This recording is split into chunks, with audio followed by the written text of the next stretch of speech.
Cartoons, cartoons, cartoons. You grew up loving them in theaters and on television. Rekindle your love for Betty Boop, Felix the Cat, Bugs Bunny, Popeye, Superman, and all their animated friends.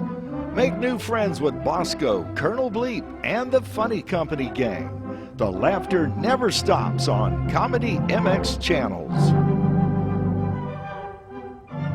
So return with us now to those golden days of yesteryear.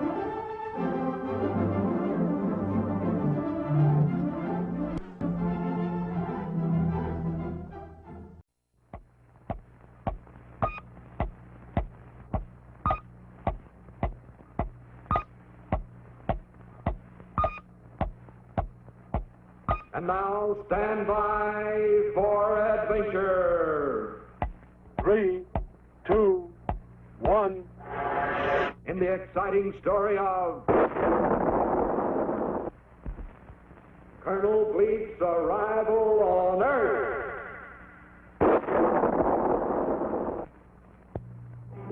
Colonel Bleep, interplanetary intelligence agent for the planet Futura, had completed another dangerous mission. That arch criminal, Doctor Destructo, had at last been captured and was at this very moment a prisoner in a space bubble securely anchored in the outer ring of the planet Saturn. And now the Futuran High Command had ordered Colonel Bleep on a new assignment, a top secret mission to investigate reports of disturbances on worlds of outer space, the distant planet Earth in particular, to observe its places, people, and customs. It was, therefore, only a few days later that the giant telescope at Mount Palomar Observatory first gave news to people of Earth of Colonel Bleep's approach. The powerful lenses focused on this curious visitor from the outer world as he flashed past the planets Uranus and Neptune, and then rapidly spanned the empty space towards our own planet, Earth. Actually, the people of Futura had only recently become interested in Earth. To Futurans, the Earth was only a small planet revolving around the minor sun of the Milky Way galaxy, and hardly worth investigation under ordinary circumstances. However, on July 16, 1945, they had observed what appeared to be an atomic explosion on the Earth planet. As time went on, Futuran Futonic radar scopes recorded an increase in the number and fury of these explosions.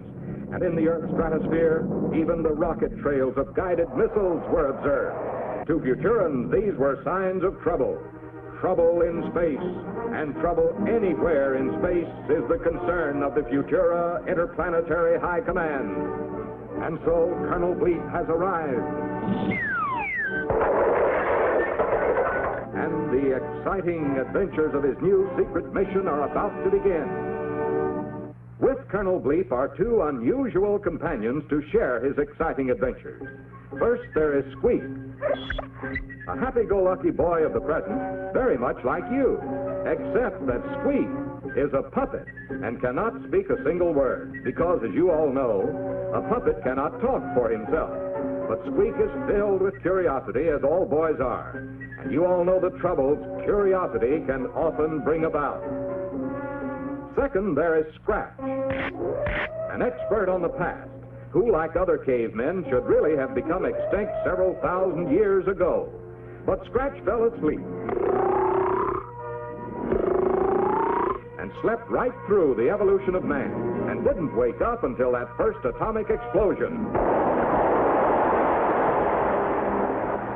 blew him right out of the past and into the present.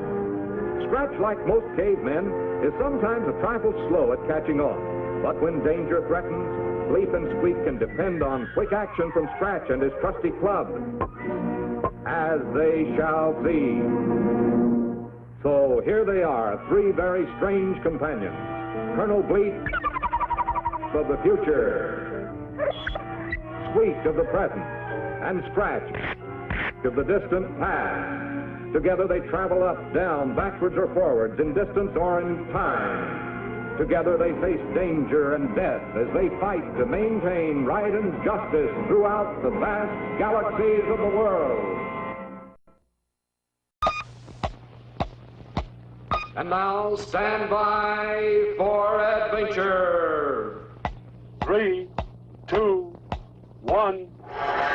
In the exciting story of The Bat and the Bottle.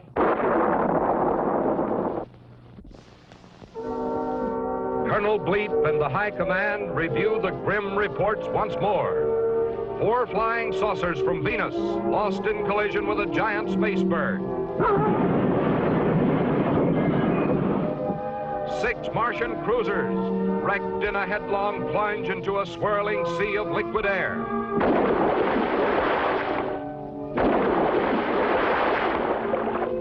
And 3 cargo ships from Jupiter lost forever in a raging space storm. High Command agreed these terrible spaceflight accidents must be stopped. But how? Colonel Bleep proposes a daring plan. With a giant, specially equipped rocket ship of his own design, Bleep insists he can survey the many hazards of the universe and produce a map. A space map, which would accurately chart the location of every danger zone in the galaxy. And so, Bleep, Squeek, and Scratch proceed at once to the planet Robot Land. Only the skilled robot engineers of this strange mechanical world are capable of constructing the great rocket ship Travel Lab. Now in Factory City, as the master robot, Romex, guides the movements of his robot workers, the great rocket begins to take shape on the busy assembly line.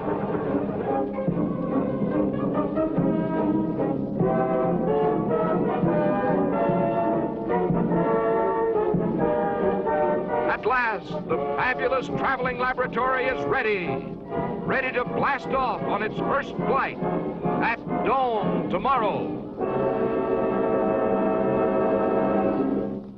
But already, Doctor Destructo has a plan. A plan to destroy the great ship. With this bottle of powerful liquid futomic dynamite, Destructo intends to blast the Travelab to smithereens. Quickly, Villain fastens a message to the bottle, then calls his giant vampire bat to deliver the deadly parcel. Away it streaks, straight for Factory City. At dawn, when Bleep and his friends rush out to test their new rocket, they spot the mysterious package. For luck, to christen the Travel Lab. Signed, a friend. Of course, every new rocket ship should be christened. But wait, Squeak, don't use that bottle. Sizzling Saturn, that's the very bottle Destructo filled with a powerful liquid futomic dynamite. It will blow them all to cosmic dust. Stop, Squeak! Don't do it! It's too late. Squeak is ready to christen the Travel Lab. Gleefully, Destructo and his wicked bat watch the awful scene. The puppet takes aim, and there it goes. But nothing happens. Destructo is amazed. For how can he possibly know his carrier bat had guzzled down every last drop of the liquid dynamite on its long flight to Factory City? Or that the beast standing beside him now is filled with the deadly explosive? But the angry Destructo isn't waiting for explanations. The bat is to blame for the failure of his plan, and now he grabs the terrible creature and twirls him around his head, then sends it crashing at his feet.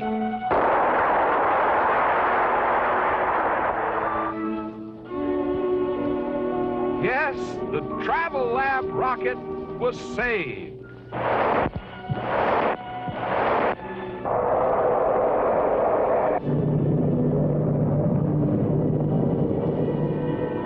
All of a thirsty bat and an empty bottle.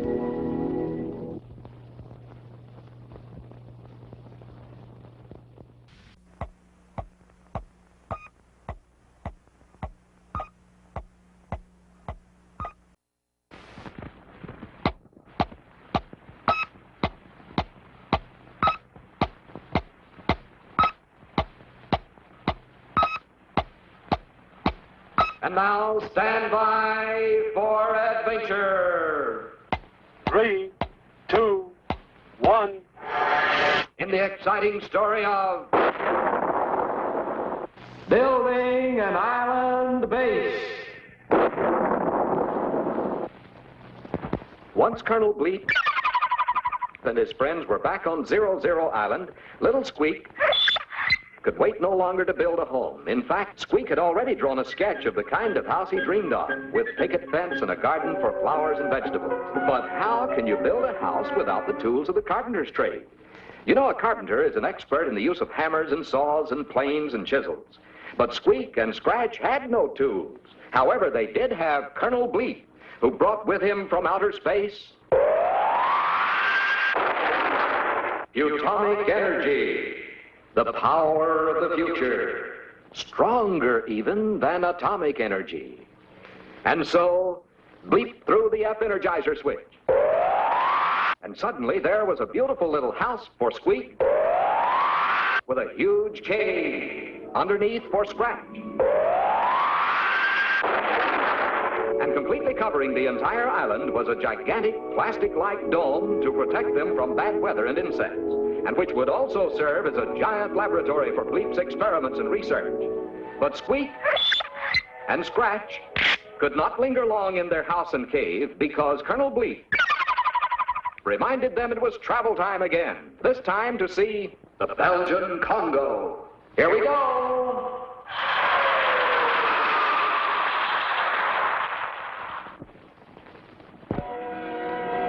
Looking down on the continent of Africa from high in the sky, Bleep, Squeak, and Scratch see that the Belgian Congo looks something like an ivy leaf.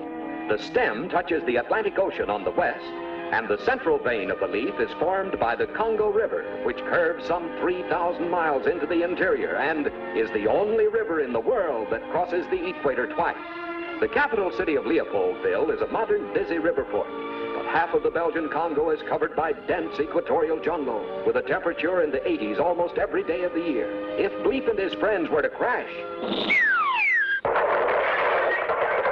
in this land, they would find jungles that are almost useless to man.